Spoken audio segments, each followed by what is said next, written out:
आज समाजामध्ये लहान कुटुंब पद्धतीमध्ये मोठ्या प्रमाणात वाढ झाल्यामुळे कुटुंबातल्या ज्येष्ठ नागरिकांसमोर गंभीर अडचणी उभ्या राहिल्या आहेत। बऱ्याचदा आई वडील व ज्येष्ठ नागरिकांचा त्यांची अपत्ये नातेवाईक सांभाळ करत नाही। आयुष्यभर ज्या मुलांच्या भविष्यासाठी झटलो त्याच मुलांनी आयुष्याच्या उतारवयात पोरके केल्याने ज्येष्ठांवर दुःखाचा डोंगर कोसळतो। अशा वेळी आता आपल्यासाठी सर्व काही संपले अशीच भावना त्यांच्या मनात निर्माण होते। परंतु यापुढे आई वडील व ज्येष्ठ नागरिक यांच्या मदतीसाठी पोलीस अधीक्षक कार्यालय लातूर येथे भरोसा सेलमध्ये ज्येष्ठ नागरिक कक्ष चालू केला आहे। आई वडील व ज्येष्ठ नागरिक यांनी या ठिकाणी अर्ज केल्यानंतर त्यांना सर्व प्रकारे मार्गदर्शन, समुपदेशन व कायदेशीर मदत केली जाते। न्यूक्लिअर फॅमिलीजचं प्रमाण वाढत आहे, तशाच प्रकारे ज्येष्ठ नागरिक यांच्या समस्यांचाही प्रॉब्लेम हा वाढत आहे।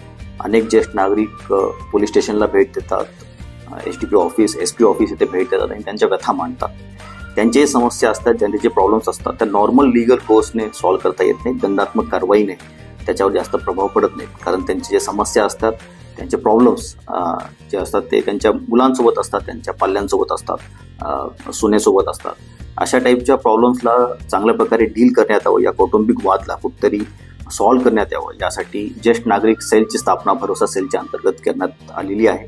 ज्यामध्ये ज्येष्ठ नागरिक यांच्या समस्यावर तोडगा काढण्याचा प्रयत्न समुपदेशा मार्फताने आणि त्यानंतर गरज पडल्यास दंडात्मक कारवाईच्या मार्फतीने केला जातो।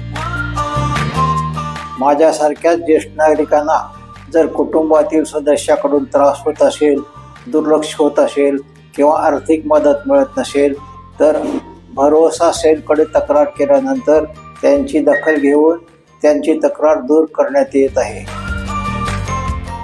भरोसा सेलमध्ये आलो, साहेबांशी चर्चा केली, ते आम्हाला मदत करत आहेत। अशा ज्येष्ठ नागरिकांना काही त्रास होत असतील तर त्या लोकांनी भरोसा सेलची मदत घ्यावी।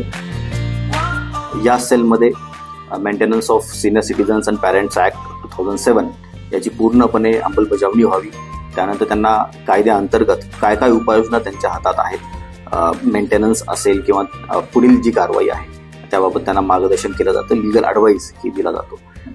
या व्हिडिओच्या मार्फतीने मी सर्व ज्येष्ठ नागरिकांना आवाहन करतो की आवर्जून याचा लाभ घ्यावा। काही अडचणी निर्माण झाल्यास ज्येष्ठ नागरिकांनी सर्वांसाठीच कार्यरत असलेल्या हेल्पलाईन क्रमांक 112 वर संपर्क साधावा।